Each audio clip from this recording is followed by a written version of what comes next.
अभी कल मैं कटिहार के इलाके में था, मुझे वहां के लोगों ने बताया पूरा पूरा इलाका तालीम में इस कदर पीछे है, पूरे पूरे गांव में कोई एक आदमी मैट्रिक पास नहीं है, 12th पास नहीं। और हम साहब रोना रोते हैं कि साहब हमारे साथ बड़ा जुल्म हो रहा है, सरकारी नौकरियां हमें नहीं मिल रही हैं, हम जो है बड़े बड़े ऑफिसेस में हमारी कोई गिनती नहीं है। अपने मेहनत कितनी, जो मेहनत करता है उसी कटिहार के इलाके में कल एक नौजवान से मुलाकात हुई। वो मेरे मदरसे में, मेरे मादर इल्मी में जहां मैंने तालीम हासिल की है, जामिया सलफिया बनारस से उस लड़के ने तालीम हासिल की, कुरान का हाफिज बना, 10 साल जामिया सलफिया में पढ़ाई की, दिल्ली गया और जामिया मिल्लिया इस्लामिया के अंदर उसने एडमिशन लिया, ग्रेजुएशन किया, फिर 1 साल उसने ट्रांसलेशन का कोर्स किया और उसके बाद कटिहार के एक हॉस्पिटल में एक डॉक्टर नसीम अख्तर साहब है, उनका हॉस्पिटल है, उन्होंने उस लड़के के टैलेंट को देख करके कहा कि तुम हमारे हॉस्पिटल के मैनेजर बन जाओ। उस हॉस्पिटल का वो मैनेजर बन गया। उसके बाद भी उसने पढ़ाई को नहीं छोड़ा। जब उसने देखा कि मैं ये काम कर रहा हूं, उसने MBA में एडमिशन लिया और आज वो कटिहार में बैठ करके MBA कर रहा है। और अभी अल्लाह के फजलो करम से वहां बिहार में कोई गवर्नमेंट जॉब, भाषा अधिकारी की, लैंग्वेज ऑफिसर की कोई जॉब निकली है, उसमें उस लड़के ने इनरोलमेंट किया, उसका फॉर्म भरा और अभी उसका सिलेक्शन होने वाला है। उसने मेहनत की और उस लड़के ने मुझसे कहा, उसने कहा कि शेख साहब मेरे भाई, मैं आज जो भी हूं, मैं कभी कभी महसूस करता हूं अल्लाह ने मेरे सीने में जो कुरान रखा है, इस कुरान की बरकत है। जिस कौम का 5 साल का बच्चा कुरान याद कर सकता है, उस कौम का बच्चा डॉक्टर क्यों नहीं बन सकता? उस कौम का बच्चा अदालत में जज क्यों नहीं बन सकता? उस कौम का बच्चा वकील क्यों नहीं बन सकता? आज केस हमारा रहे और लड़ने वाले गैर मुस्लिम रहे, हमारी कम्युनिटी के पास अच्छे वकील नहीं। मेरे भाइयों, हमें इस चीज पर गौर करना पड़ेगा। हमें अपने आप को ताकतवर बनाना पड़ेगा, मजबूत बनाना पड़ेगा, अपनी कम्युनिटी के बारे में सोचना पड़ेगा। मुसलमानों की बस्तियों में अच्छे हॉस्पिटल्स नहीं है, मुसलमानों की बस्तियों में अच्छे स्कूल नहीं है। अपने बच्चों को स्टैंडर्ड तालीम देने के लिए हम गैरों के इदारों में भेजते हैं, तो फिर हम क्यों चिल्लाते हैं जब इतने आजादी के इतने सालों के बाद हम इस लेवल पर नहीं पहुंचे कि हम अच्छे स्कूल खोल सके, अच्छे इदारे खोल सके, अच्छे हॉस्पिटल खोल सके, हम दूसरों के मोहताज बने हैं। तो फिर हम क्यों कहते हैं साहब अल्लाह की मदद क्यों नहीं आ रही है? मेरे भाइयों, अल्लाह के नबी बद्र के मैदान में 313 मुसलमानों को लेकर के गए थे। अल्लाह के नबी चाहते अपने घर में बैठे रहते और दुआ करते अल्लाह से, अल्लाह हम बड़े कमजोर हैं, हम पर दुश्मन हमला करने वाला है, तू हमारी मदद फरमा। नहीं, नबी अकरम सल्लल्लाहु अलैहि वसल्लम बद्र के मैदान में जाते हैं, 313 सहाबा आपके साथ हैं और अगले दिन 17 रमजान की तारीख है, बद्र की लड़ाई होने वाली है। कल सुबह लड़ाई होने वाली है, रात का टाइम है और बद्र के मैदान में अल्लाह के प्यारे नबी अल्लाह की बारगाह में हाथ उठा के दुआ कर रहे हैं और रो रो के दुआ कर रहे हैं, अल्लाहुम्मा इन तुहलिक हाज़िहिल इसाबत लन तुबद फिल अर्दी। आय अल्लाह, अगर ये मुट्ठी भर मुसलमान आज हलाक हो गए, ये 313 मुसलमान अगर आज हलाक हो गए, आय अल्लाह, फिर जमीन पर तेरा नाम लेने वाला, तेरी इबादत करने वाला, कोई ला इलाहा इल्लल्लाह कहने वाला नहीं बचेगा। आय अल्लाह, इन 313 मुसलमानों की तू मदद फरमा, तू इनकी हिफाजत फरमा। नबी ने दुआ की। अगली सुबह जंग हुई और दुनिया ने देखा और आसमान ने देखा और जमीन ने देखा, ये दुनिया की अजीबोगरीब जंग है। 313 मुसलमानों के सामने 1000 का लश्कर है और 1000 वेल ट्रेंड है, लड़ाई के फन में माहिर हैं और 1000 सब नौजवान हैं। 313 में 12-13 साल के बच्चे भी हैं, 313 में 70 साल के बूढ़े भी हैं, लेकिन 313 को अल्लाह ने 1000 पर गालिब कर दिया। क्यों मेरे भाई? क्योंकि उनका ईमान बड़ा मजबूत था, उनका अल्लाह की जात पर भरोसा बड़ा मजबूत था। आज हमारा हाल क्या है? अभी हमारे एक दोस्त बताने लगे इसी गाजोल के बारे में, मालदा के बारे में बताने लगे, कितने मुसलमान हैं उनको तौहीद के बारे में बताओ और शिर्क के बारे में बताओ, तो कहते साहब किसी मूर्ति, किसी स्टैचू पर फूल चढ़ाना, उसका सम्मान करना, उसकी इज्जत करना, इसमें कहां से शिर्क आ गया? उनको नहीं समझ में आ रहा है कि ये शिर्क है। ये हालत है हमारी कौम की। हमें तौहीद का मतलब नहीं पता, हमें शिर्क का मतलब नहीं पता। हमारे उत्तर प्रदेश में लखनऊ से 300 मुसलमान, नाम के मुसलमान, लखनऊ से पैदल सफर करके एक बुत खाने की ज़ियारत करने के लिए और बुत की ज़ियारत करने के लिए अपने लखनऊ से अपने घर से निकलते हैं और मीडिया में उनकी बड़ी तारीफ होती है, साहब ये सच्चे मुसलमान हैं, ये जो है हर धर्म का सम्मान करते हैं। याद रखो, हर धर्म का सम्मान करना एक अलग बात है और अपने मजहब पर कायम रहना एक अलग बात है। सम्मान हम सबका करते हैं, हम किसी की बेइज्जती नहीं करते। हम किसी भी मजहब के की जो बड़ी शख्सियत है हम उसको बुरा भला न कहते हैं, न कहने वालों को हम सही मानते हैं। लेकिन हम तौहीद और ईमान वाले हैं, हम तौहीद से समझौता नहीं कर सकते। अल्लाह के प्यारे नबी की जिंदगी आप उठा के देखिए, आपके ऊपर कितने मुश्किल मुश्किल दौर आए। वो दौर भी आया जब आप खाने काबा के पास नमाज पढ़ने के लिए जाते हैं, दुश्मन आता है, आपके गले में चादर डाल करके आपका गला दबाने की कोशिश करता है। वो दौर भी आता है, आप खाने काबा के सामने नमाज पढ़ रहे हैं और एक जालिम आता है और आपके कंधे के ऊपर, आपकी गर्दन के ऊपर ऊँटनी की बच्चादानी ला के रख देता है, ऊँटनी की ओझड़ी ला के रख देता है, आपके ऊपर गंदगी को डाला जाता है। आपके लिए अल्लाह की इबादत करना भी दूभर कर दिया गया। मेरे नबी की जिंदगी में वो दौर भी आया जब 3 साल तक आपके पूरे खानदान का बाइकआउट कर दिया गया। 3 साल तक पूरे मक्का में अनाज आता है, लेकिन मोहम्मद रसूलुल्लाह के खानदान वालों को अनाज का एक दाना भी नहीं दिया जाता है। पत्ते चबा चबा के मोहम्मद रसूलुल्लाह ने और आपके खानदान वालों ने दिन काटे थे मेरे भाई। 3 साल का अरसा आपने काटा था। और सीरत निगार लिखते और उलमा लिखते कि उन्हीं 3 सालों में अल्लाह के नबी की सेहत बहुत गिर गई और आपके चचा अबू तालिब तो उसी में बीमार होकर के इंतकाल आगे कर गए। वो दौर भी आपने देखा था। इन सारी मुसीबतों को आपने झेला, मगर तौहीद से समझौता नहीं किया, ईमान से समझौता नहीं किया आपने। मक्का वाले आपके पास आते, ऐ मोहम्मद सल्लल्लाहु अलैहि वसल्लम, हम आपके लिए एक ऑफर लेके आए हैं, चलो एक काम करो, एक दिन हम अल्लाह की इबादत करेंगे और किसी बुत के आगे हम सर नहीं झुकाएंगे, और एक दिन आप हमारे माबूदों के आगे सर झुका लीजिए। एक दिन आप वाली हम कर ले, एक दिन हमारी वाली आप कर ले, समझौता कर लेते, कॉम्प्रोमाइज कर लेते। मेरे नबी ने क्या जवाब दिया?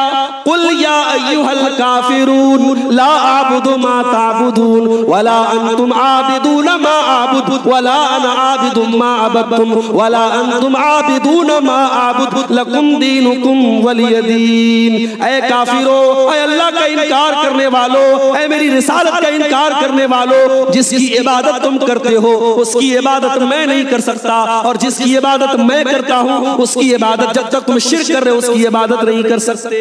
तुम अपने दीन पर चलो, हम अपने दीन पर चलते हैं।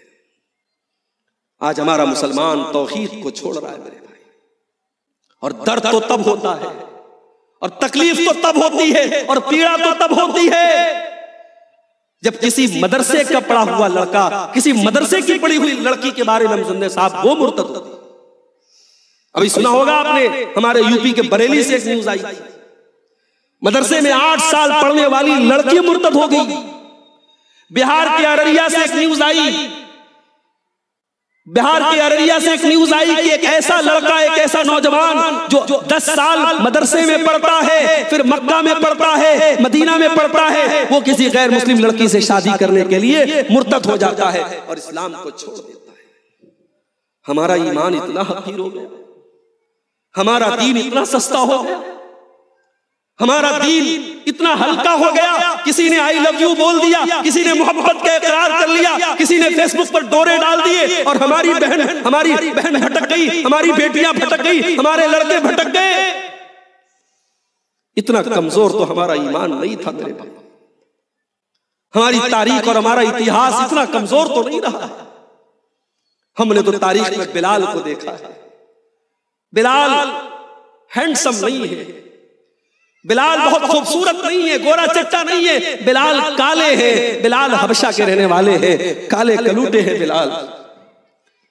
बिलाल को उनका मालिक तपती हुई रेत पर लिटा देता है और बिलाल के सीने पर गर्म पत्थर रखा जाता है और बिलाल से कहा जाता है, बिलाल तू मोहम्मद का दीन छोड़ दे, तू इस्लाम छोड़ दे, तू ईमान छोड़ दे। बिलाल की मुंह से आवाज बड़ी मुश्किल से निकलती है। बिलाल गर्म पत्थर के नीचे दबे हैं, बिलाल की पीठ की चर्बी पिघल रही है, मगर बिलाल की जुबान से हल्की सी आवाज आती है। बिलाल कहते, अहद अहद अहद, मेरा परवरदिगार एक है, मेरा रब एक है, मेरा अल्लाह एक है। ये सर झुकेगा तो उसे एक अल्लाह के आगे झुकेगा, ये पेशानी झुकेगी तो उसे एक अल्लाह के आगे झुकेगी। मेरे भाइयों, ये हमारी तारीख तो ये थी।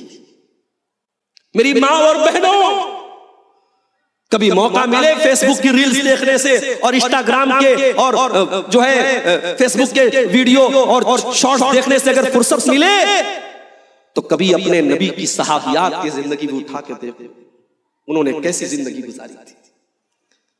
सुमैया बिन्त खय्यात का वाक़या उठा करके देख लेना मेरी माँ और बहनों।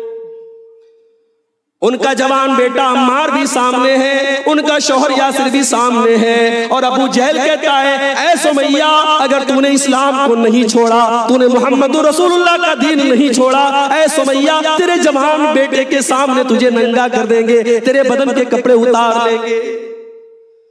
एक माँ के लिए क्या इससे भी बड़ी शर्म की बात हो सकती है कि उसके जवान बेटे के सामने उसको नंगा कर दिया जाए?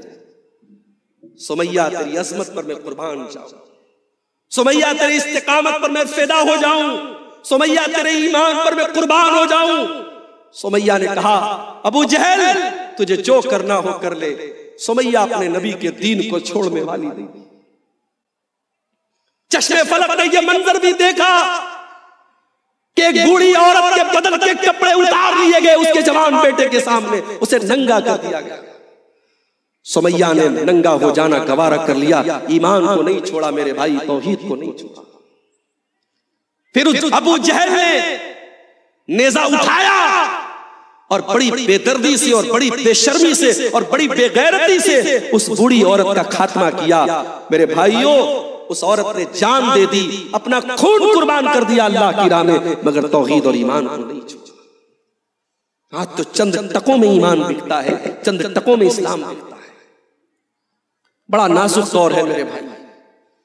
अपने बच्चों के ईमान की फिक्र करो, अपने बच्चों के तौहीद की फिक्र करो, इस गलतफहमी में मत रहो हम तो गाजोल के रहने वाले हैं, हम तो मालदा के रहने वाले, हम तो कलियाचक के रहने वाले हैं, बाप दादा से मुसलमान है, बाप दादा से अहले हदीस है, बाप दादा से तौहीद वाले हैं।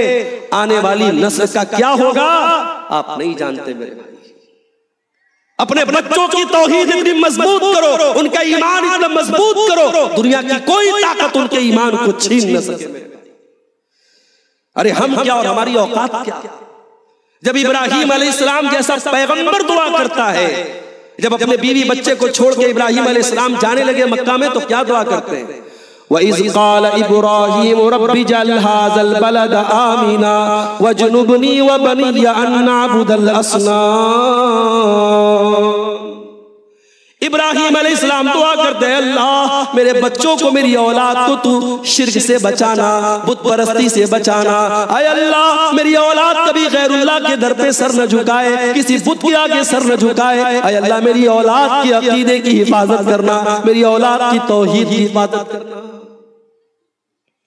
हमारे यहाँ बाप मरने लगता है, बाप मरने के पहले अपने बच्चों को बुलाता है और बच्चों को जमीन के बारे में बताता है, जायदाद का कागज देता है, माँ के जेवरात के बारे में बताता है, जमीन और जायदाद की बात करता है। लेकिन मेरे प्यारे भाइयों, जरा तारीख के पन्ने पलटो और हजारों साल पहले एक बाप का आखिरी टाइम आता है। बाप के 12 बेटे हैं, बाप का आखिरी टाइम है और बाप के 12 बेटे हैं और बाप मरने के टाइम अपने 12 बेटों से क्या कह के जाता है? अम कुंतुम शुहदा इज़ हज़र याक़ूब मौत इज़ क़ाल लिबनीहि मा ताबुदून मिन बादी। ओ लोगों जरा याद करो जब हजरत याकूब की मौत का टाइम आया, उनके 12 बेटे उनके सामने मौजूद हैं और याकूब अलैहिस्सलाम अपने 12 बेटों से कहते हैं मेरे बच्चों ये बताओ कि मेरे बाद तुम किस दीन पर चलोगे, तुम किसकी इबादत करोगे। बच्चे कहते हैं अब्बा जान हम एक अल्लाह की इबादत करेंगे, हम तौहीद के ऊपर कायम रहेंगे। तौहीद की हिफाजत करो मेरे भाई, बड़ा नाजुक दौर है ये। और इसी दौर की तरफ इशारा करते हुए अल्लाह के नबी ने फरमाया था बादिरू बिल आमालि फितनन कक़ितइल लैलिल मुज़लिम। ऐ मेरी उम्मत के लोगों, नेकी करने में देर न करो इससे पहले कि फितनों का दौर आ जाए और इतने फितने पैदा हो जाएं, इतने फितने पैदा हो जाएं युस्बिहुर रजुलु मुमिनन व युमसी काफिरा, कि सुबह को एक इंसान मुसलमान होगा लेकिन शाम होते होते काफिर हो जाएगा। व युमसी काफिरन व युस्बिहु मुमिना, शाम को काफिर होगा और सुबह को मुसलमान हो जाएगा। ईमान की वैलिडिटी 12 घंटे भी नहीं होगी, ईमान की वैलिडिटी 12 घंटे भी नहीं। ईमान इतना सस्ता हो जाए मेरे भाइयों, तौहीद की हिफाजत करो। अल्लाह की मदद तभी आएगी जब हम तौहीद पर कायम रहेंगे। अल्लाह का वादा है हम तुम्हारी मदद करेंगे, हम तुम्हें जिल्लत से निकालेंगे, शर्त यह है तुम तौहीद पर आ जाओ। अल्लाह ने फरमाया सूरह नूर के अंदर वअदल्लाहु अल्लज़ीना आमनू मिनकुम व अमिलुस्सालिहाति लयस्तख्लिफन्नहुम फिल अर्दि कमा इस्तख्लफल लज़ीना मिन क़ब्लिहिम। ऐ ईमान वालो, अल्लाह का वादा है अल्लाह जमीन में तुमको इक़्तिदार भी अता फरमाएगा। वला युबद्दिलन्नहुम मिन बादि खौफिहिम अमना, अल्लाह ताला तुम्हारे खौफ को बदल करके अमन और शांति तुमको दे देगा। अल्लाह ताला तुम्हारी मदद करेगा। शर्त क्या है? याबुदूननी ला युशरिकू नबी शैया, तुम सिर्फ एक अल्लाह की इबादत करना, उसके साथ तुम किसी को शरीक न करना। तौहीद की हिफाजत करो। अल्लामा इक़बाल ने कहा था ना, तौहीद की अमानत सीनों में है हमारे, आसान नहीं मिटाना नामो निशान। अभी आज मैं दोस्तों के साथ टहलने के लिए निकला, यहां गाजोल से कुछ दूर पर पांडवा शरीफ से मेरा गुजर। हमारे हिंदुस्तान में शरीफ बहुत है, बहुत शरीफ है, जहां शराफत का कोई काम नहीं होता उस जगह का नाम हम शरीफ रख देते हैं। अल्लाह हमारी हिफाजत करे। पांडवा शरीफ गुजरा, वहां से हमारे डॉक्टर साहब भी थे, बात आई कि चलो अंदर थोड़ा मजार शरीफ का भी दीदार कर ले। मैंने कहा कोई जरूरत नहीं है, शिर्क के अड्डे हैं मेरे भाई, कदम कदम पर शिर्क के अड्डे हैं, कदम कदम पर बुजुर्गों की मजारों पे मुसलमान सर झुका रहा है और उसके बाद कहता है अल्लाह तेरी मदद क्यों नहीं आती। अल्लाह मुशरिक की मदद नहीं करेगा, अल्लाह गैरुल्लाह के आस्थाने पर सर झुकाने वाले की मदद नहीं करेगा। तौहीद की हिफाजत करो मेरे भाई। और आगे बढ़िए, उम्मत की बर्बादी और उम्मत के सवाल और उम्मत के पीछे रहने की दूसरी वजह, उम्मत अपने नबी के तरीके को छोड़कर बिदात में पड़ गई। अभी पिछले दिनों रजब की 27 तारीख थी, मेरे व्हाट्सएप पर एक मैसेज आया, मौलाना साहब आज के दिन हमारे गांव में लोग रोजा रखे हुए। मैंने कहा कौन सा रोजा रखा है? कहने लगे 1000 रोजा रखा है, एक रोजा का सवाब 1000 रोजे के बराबर। मैंने पूछा भाई ये 1000 रोजा क्यों रखा है लोगों ने? जवाब मिला मौलाना साहब आज 27 तारीख है रजब की, आज के दिन अल्लाह के नबी को मेराज का सफर कराया गया था। हमारे उलमा बैठे हैं, हमारे मदरसे के असातिज़ा बैठे हैं, इनसे पूछो कि अल्लाह के नबी को जो मेराज का वाकया हुआ ये कौन से महीने को छोड़ दो, कौन सी तारीख को छोड़ दो, कौन से वर्ष हुआ, कौन से साल हुआ, इसका भी कोई कंफर्मेशन हमें हदीस की किताबों में नहीं मिलता। मेराज का वाकया कब हुआ कुछ पता नहीं, और यहां 27 तारीख को मेराज की तारीख बना दिया। फर्जी रोजा, फर्जी नमाज, फर्जी इबादत और बड़े धूम धड़ाके से हो रही है। रबीउल अव्वल का महीना था, 12 तारीख को मेरा कोई प्रोग्राम था, गालिबन मालदा में कहीं था, मैं कलियाचक से मालदा की तरफ जा रहा था और मैंने देखा कि साहब एक तरफ का पूरा रोड जाम है और बड़े बड़े गाड़ियों पर डीजे साउंड लगा करके मुसलमान माशाअल्लाह सफेद कुर्ता सफेद टोपी लगा करके बड़े बड़े झंडे लगा करके लब्बैक या रसूलल्लाह का नारा लगा रहा है, सरकार की आमद मरहबा का नारा लगा रहा है। जवान जवान बच्चियां अपने घरों से निकल करके ये मंजर देख रही है। अल्लाह अकबर। ये नबी का दीन है, ये मोहम्मद का दीन है? नहीं मेरे भाई, मेरे नबी के दीन में इसकी कोई गुंजाइश नहीं है। मेरे नबी का दीन बड़ा साफ सुथरा है। मेरे नबी के दीन में न पैदाइश का बर्थडे का सेलिब्रेशन है, न वफात पर कोई गम का दिन मनाया जाता है, न मेरे नबी की पैदाइश के दिन लोगों ने जश्न मनाया, न मेरे नबी की वफात के दिन लोगों ने गम मनाया। ये ढकोसले हमने बनाए, ये बिदात हमने बनाई और हमने दीन का नाम दे दिया। मेरे भाई, नबी अकरम अपने हर खुतबे में फरमाया करते थे, कुल्लु बिदातिन ज़लाला, हर बिदअत गुमराही है, व कुल्लु ज़लालतिन फिन्नार, और हर गुमराही जहन्नम की तरफ लेके जाने वाली। हम बिदअत करें, हम खुराफात करें और हम कहें साहब अल्लाह की मदद क्यों नहीं आती? अल्लाह की मदद कहां से आए? कयामत के दिन जब अल्लाह के नबी अपनी उम्मत के लोगों को हौज़े कौसर का पानी पिलाएंगे, बुखारी के अल्फाज है, मुस्लिम के अल्फाज है, अल्लाह के नबी कुछ लोगों को हौज़े कौसर का पानी पिलाने लगेंगे, फरिश्ते रोक देंगे, ऐ मोहम्मद रसूलुल्लाह सल्लल्लाहु अलैहि वसल्लम, आप इनको हौज़े कौसर का पानी नहीं पिला सकते। अल्लाह के नबी फरमाएंगे, ऐ फरिश्तों, ये मेरी उम्मत के लोग हैं, ये मेरा कलमा पढ़ने वाले लोग हैं, ये मेरी मुझको मानने वाले लोग हैं। फरिश्ते जवाब देंगे, इन्नका ला तदरी मा अहदसू बादक, ऐ मोहम्मद रसूलुल्लाह, आप नहीं जानते इन्होंने आपके बाद आपके दीन में कौन कौन से नए नए काम निकाले। मौलाना अल्ताफ हुसैन हाली उर्दू जुबान के बहुत बड़े शायर थे। उन्होंने 100 साल 125 साल पहले एक किताब लिखी थी, उसका नाम था मुसद्दस हाली। उस किताब में उन्होंने उस दौर के मुसलमानों का नक्शा खींचा था। आज 2024 में भी जब मौलाना हाली का हम ये शेर पढ़ते हैं, ऐसा लगता है मौलाना हाली आज के हालात को देख के पढ़ रहे हैं।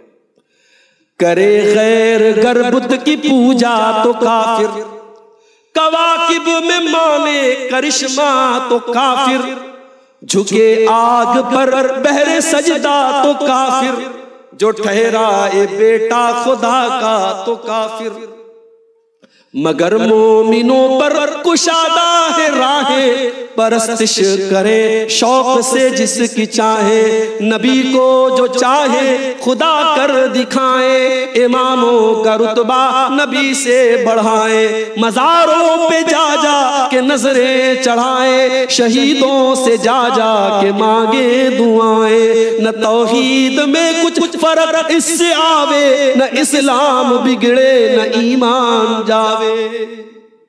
मेरे भाई, अपनी तौहीद की हिफाजत कर, नबी के तरीके पर चल।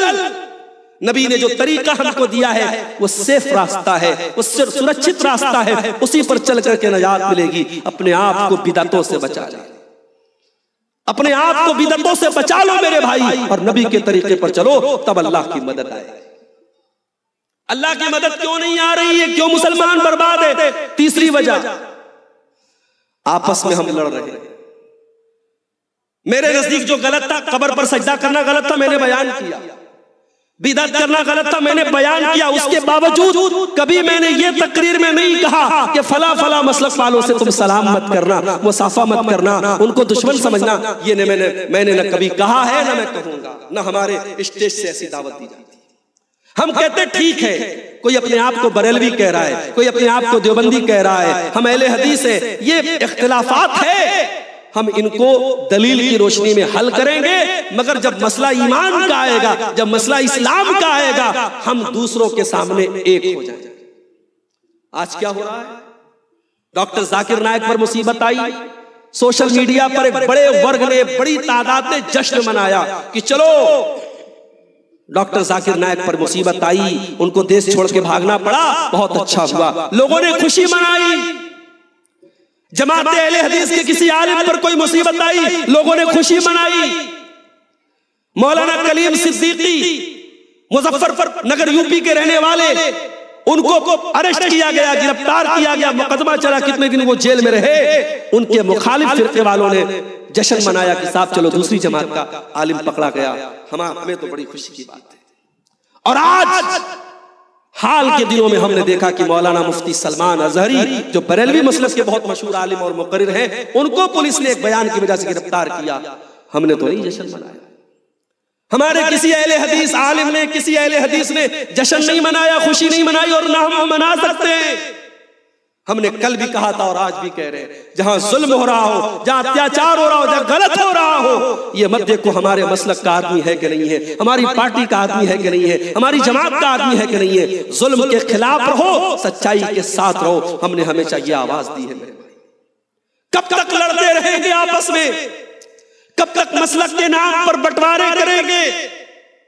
अभी वीडियो आया है फेसबुक के ऊपर, एक नौजवान को कुछ लोगों ने पकड़ा, का बोल तू सुन्नी है कि नहीं? उसने कहा भाई मैं पक्का सुन्नी हूं। बोल तू आला हजरत को मानता है कि नहीं मानता? हाँ भाई मैं आला हजरत को। बोल फला काफिर है कि नहीं है? हाँ मैं फला को काफिर मानता हूं। ये हालात है, एक मसलक के मुसलमान को दूसरे मसलक का मुसलमान पकड़ करके उससे जबरदस्ती नारा लगवा रहा है। यही काम अगर कोई गैर मुस्लिम करता है हमारे साथ तो हमें बड़ा गुस्सा आता है, हमें बड़ा जलाल आता है, हमें बड़ी तकलीफ होती है। जो काम अपने दूसरे मसलक के मुसलमान के साथ हम कर रहे हैं तो दूसरे मजहब वाला हमारे साथ कर रहा है, तो फिर रोते क्यों हो मेरे भाई? फिर अफसोस क्यों करते? लड़ रहे हैं हम, कई बिरादरी के नाम पे लड़ रहे हैं, कई जात पात के नाम पे लड़ रहे हैं, कहीं हम ये सोच रहे हैं कि साहब चलो ये तो यूपी का मसला है, बंगाल का मसला नहीं है, ये तो मध्य प्रदेश का मसला है, ये हमारा मसला नहीं है। नहीं, मुसलमान को तो ऐसा होना चाहिए। अल्लाह के प्यारे नबी ने फरमाया अल मुमिनु लिल मुमिनि कल बुनियान यशुद्दु बाज़ुहु बाज़ा। मुसलमान को आपस में एक बिल्डिंग की तरह होना चाहिए। बिल्डिंग खड़ी होती है, बिल्डिंग का हर पिलर दूसरे पिलर को ताकत देता है, बिल्डिंग के अंदर हर ईंट दूसरी ईंट को ताकत देती है। नबी ने फरमाया मुसलमान को मुसलमान का ऐसा हमदर्द होना चाहिए। इसीलिए अल्लाह के नबी फरमाते हैं हक़्क़ुल मुस्लिमी अलल मुस्लिमी सित्तुन। मुसलमान का मुसलमान के ऊपर 6 हक है। इज़ा लक़ीतहु फसल्लिम अलैहि। मुसलमान से मुलाकात हो तो सलाम करो। अपना मुसलमान भाई मिले उसको सलाम करो। वइज़ा दआका फाजिबू। मुसलमान भाई दावत दे तो दावत कबूल करो, अगर दावत में कोई हराम काम नहीं हो रहा है। तीसरी चीज वइज़ा तंसाका फंसालहू। मुसलमान आपसे राय मांगे, मशवरा मांगे तो बिल्कुल सही मशवरा दो। चौथी चीज वइज़ा अतिसा फहमिदल्लाह फशम्मितहू। मुसलमान को छींक आए वो अल्हम्दुलिल्लाह कहे तो जवाब में यरहमुकल्लाह कहो। वइज़ा मरीज़ा फऊदहू। मुसलमान बीमार हो जाए तो उसकी इयादत करो। वइज़ा माता फत्तबिहू। और मुसलमान का इंतकाल हो जाए तो उसके जनाजे के पीछे जाओ। यह हक बताया अल्लाह के नबी ने, अधिकार है एक मुसलमान का दूसरे मुसलमान। हम साहब लड़ रहे हैं आपस में। याद रखो मेरे भाई, जितना हम लड़ेंगे उतना हम कमजोर होते चले जाएंगे। जाके इतिहास पढ़ के देख लो, दुनिया के नक्शे पर एक मुल्क है, उसका नाम आज के दौर में स्पेन है। किसी जमाने में उसको अंदलुस कहा जाता था। वह मुसलमानों की हुकूमत थी, सैकड़ों मस्जिदें थी, सैकड़ों मदरसे थे, हजारों उलमा थे। आज अंदलुस में कोई मस्जिद नहीं है, कोई आलिम नहीं है, कोई मुसलमान नहीं है। मुसलमान को मिटा दिया गया वहां से। इतिहास पढ़ के देखो अंदलुस में ये हालात क्यों पैदा हुए? क्योंकि वहां मुसलमान आपस में लड़ते थे, छोटी छोटी हुकूमतें कायम कर ली, छोटी छोटी हुकूमतें कायम कर ली। और जब दुश्मन ने हमला किया तो उन्होंने अपने ही मुसलमान भाई के खिलाफ अपने दुश्मन का साथ दिया। नतीजा ये निकला सबको दुश्मनों ने खत्म करके आज स्पेन में मस्जिदों को अस्तबल बना दिया गया, डांस करने का अड्डा बना दिया गया, शराब का बार बना दिया गया। मस्जिदें खत्म, इस्लाम खत्म, मुसलमान वहां से खत्म कर दिए गए। मेरे भाइयों, अपने अतीत से सीखो, अपने माजी से सीखो, अपने वर्तमान को सही करो, तभी आपका भविष्य सही होगा। आपस में लड़ना बंद करो और आगे बढ़ो। अगर दुनिया में ये चाहते हो कि हमारी जिल्लत और रुसवाई खत्म हो जाए तो एक काम और करना पड़ेगा। हमें और आपको आखिरत की फिक्र करना है। दुनिया परस्ती को अपने अंदर से निकालना होगा। आज कितने मुसलमान हैं, उनकी जिंदगी का मकसद सिर्फ दुनिया है। वो सोते हैं दुनिया के लिए, वो जागते हैं दुनिया के लिए। सुबह जब से नींद खुलती है तब से लेकर के रात को बिस्तर पे जाने तक सिर्फ दुनिया के बारे में सोचते हैं, आखिरत के बारे में नहीं सोचते। हमें कुरान करीम में जो दुआ सिखाई गई, और रब्बना आतिना फिद दुनिया हसना व फिल आखिरति हसना व क़िना अज़ाबन नार। आए अल्लाह, हमारी दुनिया को भी तू अच्छा बना दे और हमारी आखिरत को भी तू अच्छा बना दे, और अल्लाह तू जहन्नम के अजाब से हमको बचा ले। ये एक मुसलमान की मेंटेलिटी होनी चाहिए।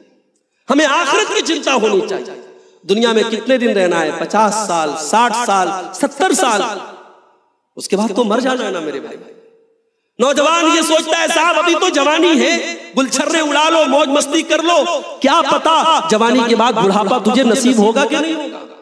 कितने नौजवान हैं, कोई खतरनाक बीमारी हो गई, कैंसर हो गया, टीबी हो गई, ब्रेन हेमरेज हो गया और चंद दिनों में इंतकाल हो गया। आप देखते होंगे, मिसालें आपके सामने मौजूद हैं। इसीलिए अल्लाह कुरान में बार बार कहता है वमल हयातुद दुनिया इल्ला मताउल गुरूर। मेरे बंदो तुम दुनिया के धोखे में न पड़ना, दुनिया तो धोखे का सामान है, धोखे की चीज है। दुनिया से दिल न लगाओ मेरे भाई, आखिरत से दिल लगाओ, आखिरत की फिक्र करो। अच्छा खाओ, अच्छा कमाओ, अच्छा पहनो, अपनी दुनिया को बेहतर बनाओ, मगर दुनिया को सब कुछ मत समझो, दुनिया की जिंदगी को सब कुछ मत समझो, असल टारगेट आखिरत को बनाओ।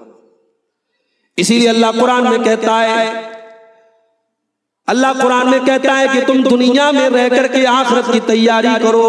व अहसिन कमा अहसनल्लाहु इलैक, अल्लाह ने आपको दौलत दी है, पैसा दिया है, अल्लाह के दीन में खर्चा करो। वला तबगिल फसाद फिल अर्ज़ि, और जमीन के अंदर अपनी दौलत की वजह से फसाद मत मचाओ। चंद पैसे हो जाए हमारे नौजवान के ऊपर, बुलेट ले लेता है, बुलेट लेकर के हाईवे पर निकल गया, 100 की 150 की स्पीड में चला रहा है, दुनिया को दिखा रहा है मैं बहुत बड़ा बाइक राइडर हूं, मैं 150 की स्पीड में बाइक चला रहा हूं। सामने से ट्रक आता है, सामने से ट्रक आता है, 150 की स्पीड में ये बुलेट चला रहा था, ट्रक ने जरा सा टच किया, बाइक अलग उड़ गई, ये अलग उड़ गया, सर अलग हो गया, धड़ अलग हो गया। ये कौन सी तूने अक्लमंदी का काम किया, कौन सा तूने सही काम किया मेरे भाई। हमारे यहाँ बनारस में, यूपी में एक रोड बना है पूर्वांचल एक्सप्रेस, बिहार से लेकर के वो रोड कहां तक गया है? लखनऊ तक गया है, बहुत बड़ा रोड है पूर्वांचल एक्सप्रेस। जब ये रोड नया नया बना था, एक नौजवान BMW कार उसने खरीदी थी, और BMW कार खरीद करके उसने लाइव वीडियो चलाया कि देखो मैं कितनी स्पीड से इस पर कार चला रहा हूं। वो 200 सवा 200 की स्पीड में गाड़ी भगा रहा था। अचानक रास्ते में एक जगह रोड कुछ खराब था और वहां पे कट का निशान था, गाड़ी को कंट्रोल नहीं कर पाया, इतना खतरनाक हादसा हुआ, लाइव वीडियो के अंदर उसकी मौत दिख गई मेरे भाई, खत्म हो गया वहीं पर। मेरे भाई जिंदगी का कोई भरोसा नहीं, कब कौन सा हादसा हो जाए, कौन सा एक्सीडेंट आ जाए, कौन सी बीमारी हो जाए और हमारा काम खत्म हो जाए। मेरे नौजवान साथियों, मेरी बहनों, अपनी जवानी को साफ रखो, अपने मोबाइल को साफ रखो। हम अपने कपड़े को साफ रखते हैं ना, कपड़े पे जरा सा दाग आ जाए हम कपड़ा चेंज करके बाहर निकलते हैं, हम अपने दागदार कपड़े के साथ बाहर नहीं निकलते। मेरे भाइयों, अपने दामन को भी पाक रखो, अपने मोबाइल को भी पाक रखो, अपनी आंखों को भी पाक रखो। ये जो गाना बैठ करके सुन रहे हो, ये जो मोबाइल पर गंदी तस्वीरें देख रहे हो, ये रात भर गैर महरम से जो चैटिंग कर रहे हो, बातें कर रहे हो, क्या पता उसी हालत में मौत आ जाए, उसी हालत में दिल की धड़कन बंद हो जाए, उसी हालत में अल्लाह को प्यारे हो जाओ, तो कल कयामत के दिन वो गाना सुनते हुए, वो गंदी मूवी देखते हुए, वो चैटिंग करते हुए उठोगे। अल्लाह के नबी फरमाते हैं युहशरुल अब्दु अला मा मात अलैहि, बंदा जिस हाल में मरेगा उसी हाल में कयामत के दिन उठेगा। इसलिए मेरे भाई, दुनिया की मोहब्बत को दिल से निकाल दो, आखिरत की तैयारी करो। तुम्हारे नबी सहाबे किराम की जिंदगियों में देखो, वो आखिरत के लिए जीते थे, आखिरत की फिक्र करते थे। तफसील का मौका नहीं, बहुत सारे वाकयात मौजूद हैं कि सहाबे किराम किस तरीके से आखिरत की फिक्र करते थे। और आगे बढ़िए, हमारे पास दीन की नॉलेज नहीं है। अगर मैं पूछूं, यहां जितने लोग बैठे हैं, हमारी माए बहनों तो चलो वो जनाजे की नमाज नहीं पढ़ती हैं आमतौर से, मैं आपसे पूछता हूं जनाजे की नमाज का तरीका कितने लोगों को आता है? अगर मैं हाथ उठवाऊं, कितने लोगों को जनाजे की नमाज की दुआ याद नहीं है? कितने मुसलमान हैं उनको दुआए कुनूत याद नहीं है? कितने मुसलमान उनको गुस्ल का सही तरीका नहीं मालूम है? कितने मुसलमान अल्लाह के बारे में बुनियादी बात नहीं जानते? दुनिया के बारे में बहुत माहिर है साहब, दुनिया की बात आप कर ले, पॉलिटिक्स की बात कर ले, आप राजनीति की बात कर ले, आप फिल्मी दुनिया की बात कर ले, आप क्रिकेट की दुनिया की बात कर ले, बड़ी नॉलेज है। दीन के मामले में जीरो है।